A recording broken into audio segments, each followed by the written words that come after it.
Hello, this is the 6th episode of the Worth It Movement. I be getting tongue tied. My bad, y'all. This is the 6th episode of the Worth It Movement. And I'm here with my friend Drea. Introduce yourself. Yes, hey, I'm Drea Swanson. Please connect with me on Instagram at Success with Miss Swanson. All one word. Okay. And so this topic this week is going to be about co-parenting. The ups, the downs, and the headaches of co-parenting. That's what we're going to talk about. So, I guess we can start with, I think co-parenting gets hard when people still have feelings for each other. Yes. And they don't know how to separate those feelings and be parents because they're so worried, and in their mind they're thinking about the relationship and how the relationship failed or whatever the case is, that we stray away from being parents and being co-parents. Yep. So, what would you say? Yeah, so I had my daughter at the age of 21, and I definitely can agree to that because when her dad and I first split, I definitely still was very much in love with him, and I had a hard time accepting the fact that the relationship wasn't working out. So, you know how you say baby mama drama? Like, that was me at first. Like, I was drama. Like, my baby father will tell you, like, I was just a headache. And honestly, it was because I was young and I did not know how to express my emotions and feelings. And I'm not using young as an excuse, but I'm saying young in terms of being in a relationship. My daughter's father is the first real relationship that I had in my adult life. And so I didn't know the dynamics, the means of communication, what it meant to build trust, what it meant. And then when we had our daughter, it was frustrating that the relationship couldn't work because I really wanted it to. And when I seen that he had indeed moved on, it was so hard for me to accept, and I was still searching for that love. So sometimes it would come out during the times where we really just needed to be co-parenting, you know. But fast forward to today, we have a dynamic relationship, a remarkable and awesome friendship. He's a wonderful father, and that one thing I can say I'm grateful I learned during this time is we learned communication. Feelings aside, that's so important. And like, despite, like, we may not always agree, so don't get it twisted. That doesn't mean we agree with everything, but even when we don't agree, we're respectful. There's no yelling, there's no cursing. We don't disrespect each other. We don't call each other out of our names. You know what I mean? So it's a complete respect there that I have for him and that he has for me. And we make sure that we put our child first. And I have a son, and with his dad, it was so much more work that needed to be done with that one. But again, fast forward to now, I can say we have that. We have communication. I was never the type that kept the children away. So, you know, they was always able to have that relationship with their child. It's just that it's so important to make sure that when we don't agree or when we don't see eye to eye, that the child doesn't see it, you know, or it doesn't affect the relationship that the father will have with the child, nor will I. So that's important because as adults, we may not always have the same views on things, but as parents, we have to find the common ground because we didn't ask those important questions. Yeah, what's best for the child? So, you know, we got to put pride aside and things like that. And I learned that throughout the journey of parenting and now co-parenting. Yes. And what I would say with just piggybacking on that is that I hate when people stay in a relationship just because of the kids. Yes. Oh, that is the most toxic thing you can do for yourself and for your child because they see that toxic relationship. You try to fix something that's just don't need to be fixed, and they can see that. They can see all the anger, and they grow up, and that's how they're gonna see. That's how they're gonna receive and think relationships are supposed to be, and it's not. Right. I would rather. Me and my child's father, we're separated, of course. Well, I'm saying something like we was married or something, but we're not together. And we weren't together. I broke up with him before I even had my child because of some... And that's hard to do. Yeah, and it was just like, it was more so because I started to realize that it was certain things that let me just be completely honest. I settled for less dealing with him. And if he hears this, he's going to probably feel some type of way. But I fell for potential. And there's a difference in I'm a big advocate on if you're not where you want to be, prepare yourself to be there. And he had potential, but he wasn't prepping himself for where he wanted to be and the life that he wanted to live, he wasn't preparing himself. So I felt like I can't be with a man like this because I have bigger dreams, I have bigger goals, and our mindsets are different. Not even our backgrounds or anything else, but our mindsets. And mindsets are very hard to like. You cannot change someone's mindset. Yeah, it's very hard to do that. They have to decide that for themselves. So that's one of the reasons. There were certain things that he was doing that I didn't like and I didn't agree with and I wasn't going to stand for. So I had to let that go. And we did try it out after I had my son. I was just like, all right, this is my son's father. Let's try it. And within a week, I just literally looked at him and told him, never mind. Never mind. I could, because I was already mentally done with this relationship, and I was physically trying to rebuild it in my head because I still loved him, because that don't turn off right away, right? Or they say if you truly love them, then you never stop loving the person. Yeah, so maybe I didn't love him because I know I got love for him, but to be honest, maybe I didn't love him for real, but I did really care about him at one point in time, and it's just he was just immature. Mm-hmm. And I just felt like the things that I wanted him to do, he's just like, you want me to do this, you want me to do that, but everything that I wanted him to do only benefited him. So if he would have did those things or even took it in consideration without in his mind thinking you're trying to belittle me or this and that, he would be probably good right now. Yeah, I definitely have to agree with that. I think sometimes, not that we want in relationships and even in co-parenting, it's not like I want you to be who I want you to be.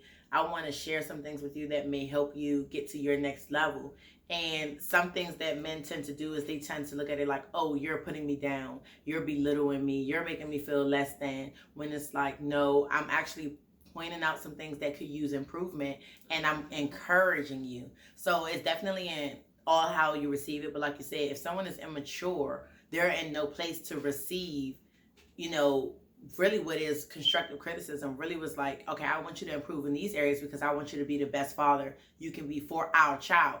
Not that I want you to do these things because it'll make us better in a relationship, because that's not always the case. It's like, I know I'm done with the relationship, but at the same time, I love this person enough that I want to see them well off.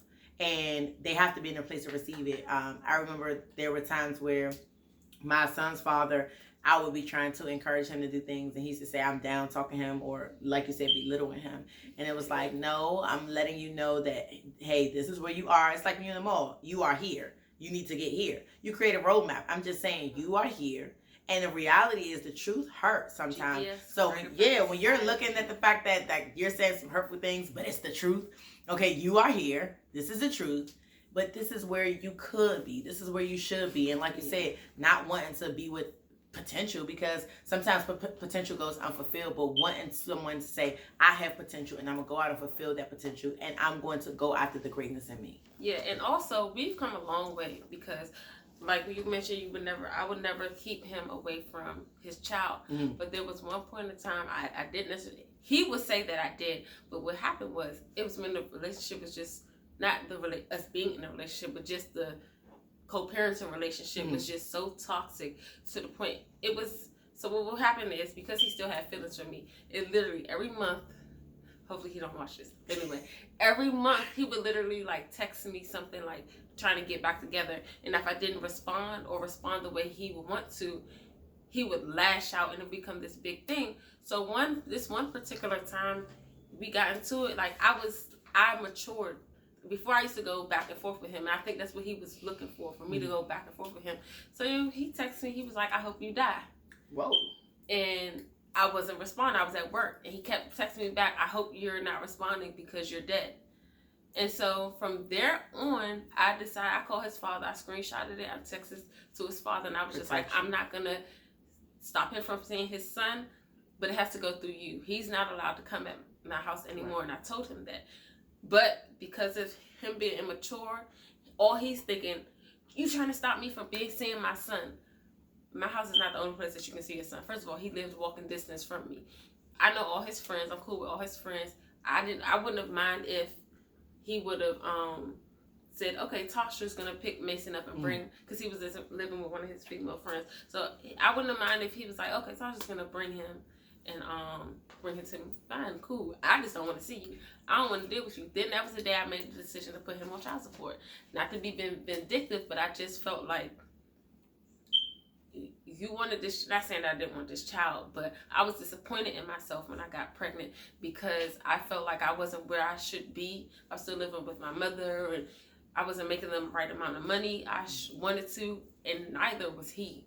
So I was disappointed in myself, and my real friends that are older than me, they were disappointed in me too. But to him, it's just like, oh my, it's such a bad thing. And I'm like, it's not a bad thing. It's just like they knew me before you, and they knew the type of guy that I wanted. They knew the qualifications and the standards and the values that I wanted in a man.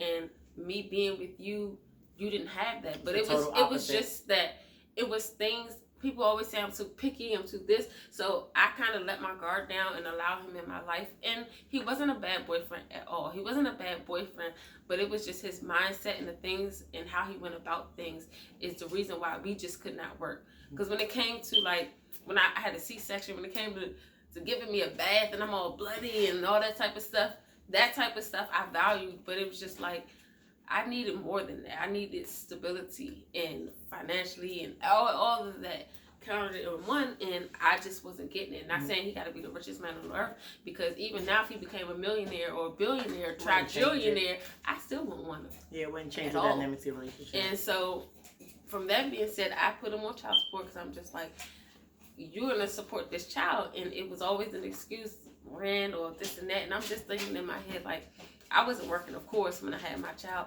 and my mother was providing for me. So what if my mother said, well, I can't help you support your child because I have a mortgage to pay and I have all these stuff. So now I'm just thinking like, why you can't do it? Right. So why you can't make ends meet if my mother can do it and support and take on the responsibility of both of us?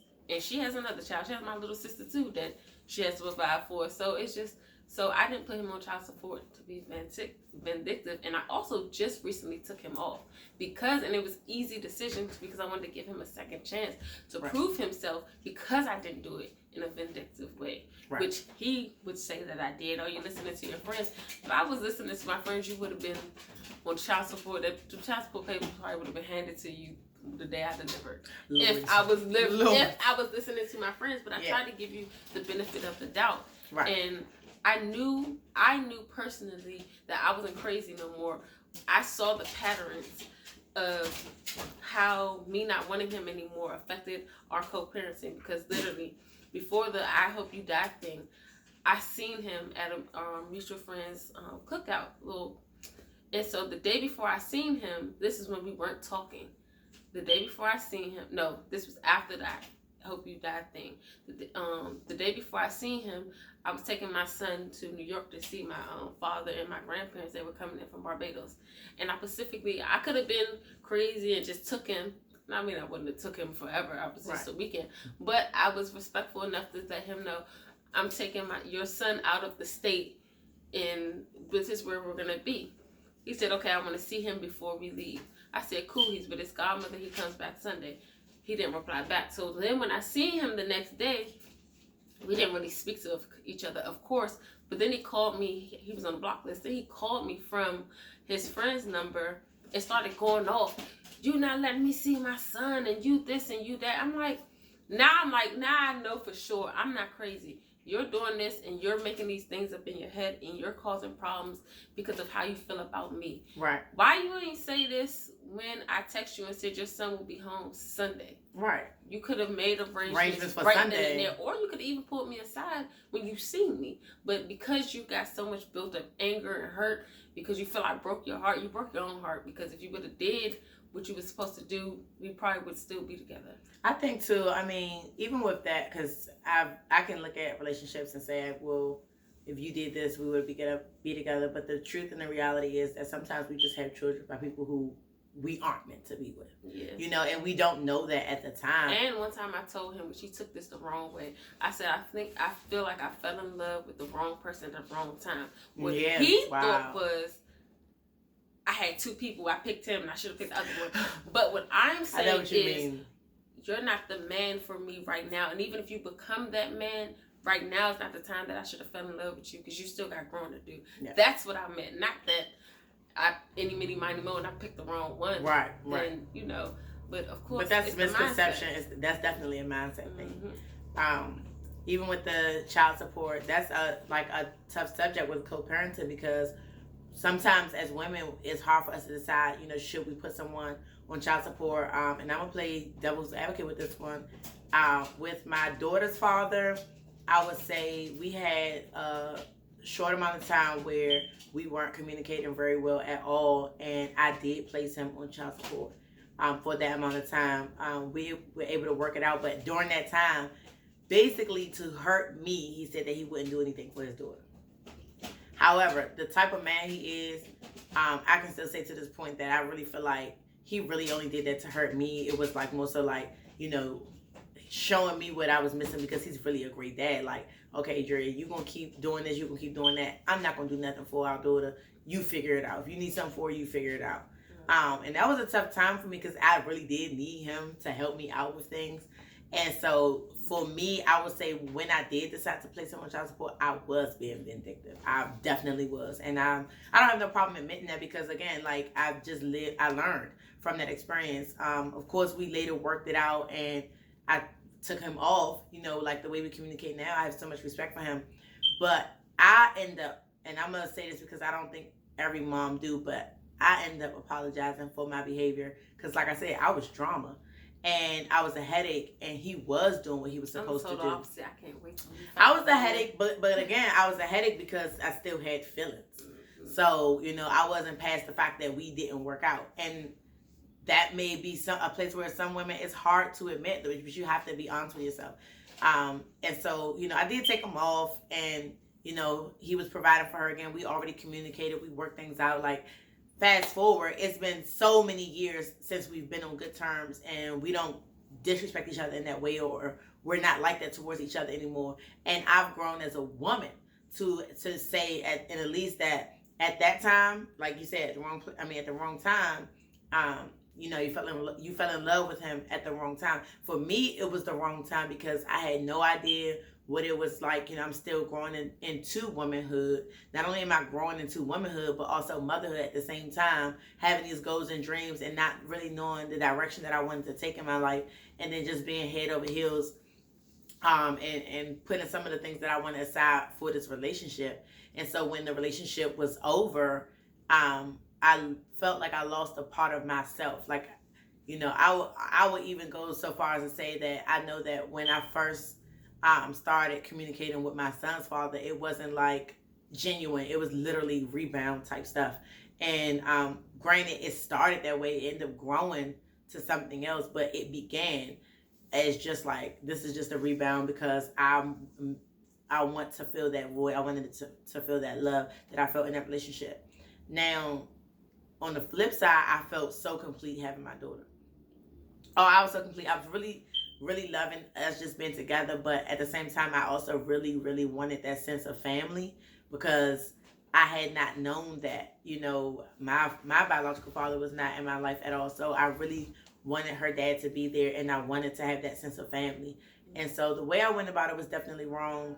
And I learned and I grew from that. However, I do feel that if child support is necessary, meaning by choice, a father is just not doing it, neglecting his responsibilities, then yes, you have to do what you have to do. But on the flip side, for my situation, if you just are with the dad and y'all having a disagreement, then, you know, involving the courts is not necessary. So it's a case-by-case thing. It's a learning and growing process. And with co-parenting, I will say this, like, no one should be pointing the finger and just saying, you this, you that, you that, you that. But we should more so be always keeping our eyes on the prize, which is the child, and putting the child first, the child's needs first, before our own. If we cannot communicate effectively in front of the child where they can learn, oh, my parents might not have agreed on this, but they didn't curse at each other, they didn't yell at each other, and they found a resolution or a solution to the problem together, that child learns conflict resolution. If you're yelling and cursing at each other, all you're doing is creating a toxic environment. So it's important that you make sure that the child doesn't see that, or that as a mom or as a dad, you're not saying your mother's this, your father is this. Don't involve the child or children in adult situations, conversations, or problems. Like, that's not for the child. And when you do learn that honestly learn that, you know what, I might still be in love with this man, but he's moved on. Or, you know what, I might still be in love with this woman, but she's moved on. The only thing that matters is my child at this point. And so I have to put my feelings and my pride aside to make sure that I'm uplifting my child and raising my child in a way where they learn that the parent that as parents, we got them, we love them, they're supported, and that we can work together even though we're not together. Yeah, and earlier when we were talking about this topic, I don't mind my son having a mommy number 2. Yeah, I don't mind it at all. And I feel like in this day and age, in this society, it takes a village to raise a child. And if his father finds a girlfriend, like I will support it 100%, because I feel like he should have. There may be things that she talk to him about that I can, or something like that. And as long as we can talk to each other, building that blended family. Strong woman. I don't understand. Mature. To be honest, I know how I feel about this, and I'm not just saying this just to make it sound good. That's how I really feel, because I don't have no more feelings for him anymore, like at all. So I would like to see him happy with somebody else and to start a new life with somebody else, because I'm not it at all. But I do believe that when I am in a serious relationship, I know that there's going to be some type of drama or be some type of feelings that's going to arise just by little comments that he may say to me. Now, I know it's going to be some shit. But remember, we just talked about on my radio show, Empower Me Radio, the pre-blended conversation. Like, but was that more so for the adults about to get married though? No, I think it's entering a serious relationship. And, you know what I mean? And entering, like, hey, listen, I've been seeing someone, it's getting serious. I don't mind that. I do plan to introduce him to our child. Like, I'm gonna be honest and say, meet him? I had the conversation with my daughter's father. I took a little longer for my son's father. My daughter's father, I did have the conversation with him. Hey, I met someone, it's getting serious, and I'm gonna have him around Cassidy. Would you like to meet him? And things like that. Granted, like, the actual meeting didn't go so formal because he's so chill. He's like, as long as it's anybody but the last person he was with, he did, he's so chill. But I was just like, I just wanted you to know. And I think they had talked on the phone. And he was like, yeah, he sounded like, his name Maul, right? He sounded like a good dude. Whoop, whoop. So I had that conversation prior. I'm like, he's going to be around, our child. And then I later had a conversation with my son's father, because I have 2 children, 2 dads. So, whom both of them were like the 2 most serious relationships, 2 real relationships that I've had in my life, but most in my adult life. And so my son's father definitely went differently. Initially, he came off like so surprising, like he was real positive about it. He was like, yeah, okay, we're acting real cool, acting real chill. And I was like, oh my goodness, like, I'm surprised. But then eventually his real feelings came out. Oh, it came out like Beauty and the Beast. Remember, he was a prince, then he turned into a beast. He just turned into a beast. And then I was like, that's how you really felt this whole time. You was just trying to get in close to infiltrate and try to ruin my relationship. Literally trying to do that. So but eventually we even grew past that. And I was really happy to learn that he entered a serious relationship, and he let me know, hey, I'm entering something serious now. And I like her, and I want King to be able to come over. And I'm like, sure, send King over. So that conversation between just the adults first, and them meeting or even getting to talk to the person, like, hey, even if it's a phone conversation, you're not able to physically meet, I think that's still respectful to say, hey, I would like to meet up one day. Hopefully we get the chance to meet. Wop, wop, as long as my child is safe around you, and and they're like, yeah, I got him, no problem. I'm gonna do the best I can. I really normally stay out the way. Whatever, you just assuring them, like, long as the man coming in or the woman coming in has no problem assuring the other parents. You know what I mean? And have a sense of respect, like, I know this is your child, but I'm gonna love them like they're my own, or I'm gonna make sure they straight in my presence and in my care. You don't have anything to worry about. I think that is important to have that conversation, and you can even gauge and see where a person's mental is. Like, are they going to be mature about this? Are they going to make sure that they put the child first in the situation? It's important, at least to have those conversations, even if you have to introduce it. Like, I'm dating.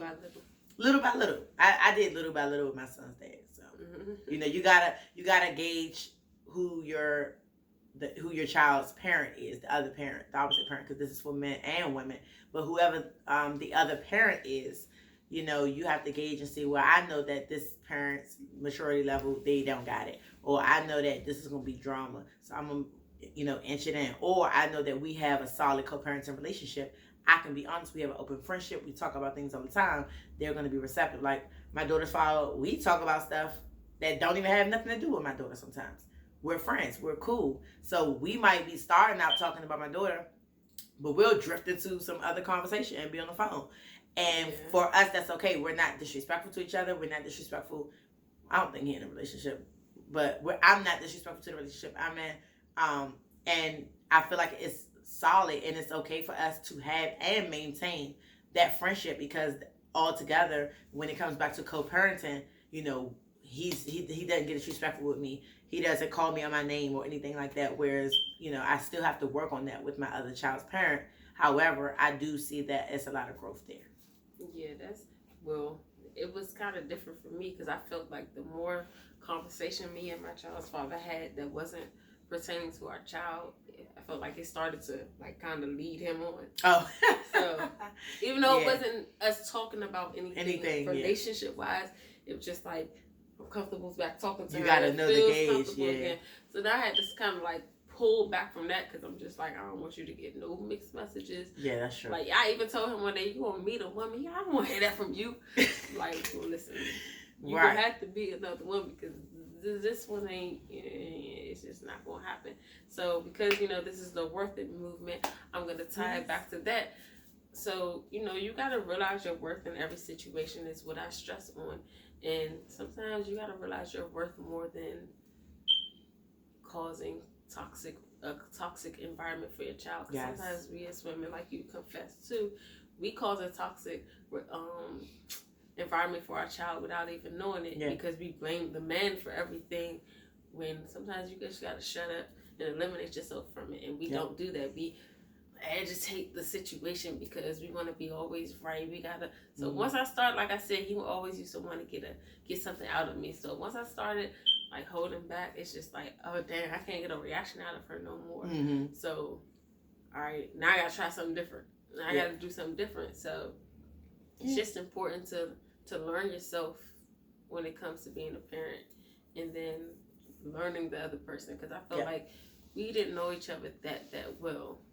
We were dating for a year or something before I got pregnant, and we didn't know each other in background. The next person I date, I gotta go to the family reunion. That is so important. And if you do not have children, I want to meet your mama. I want to meet that's your daddy. important. We going to the grave. I need to feel the vibrations of your ancestors, all of that, because Lord Jesus. Sometimes I think some stuff he said or some stuff he do, I'm like, how the hell where did you come up with this? I have to add that. If you do not have children, think about that. The core values of the person you're dating. What do they value about children? Education, family. Yeah. Okay. And they can value family, but because they want it. But if they didn't see it growing up, they're not gonna know how to. You have to figure out if you can deal with someone learning, or someone learning, or somebody that just was in a good family and y'all can just keep going. Me, I been there, done that.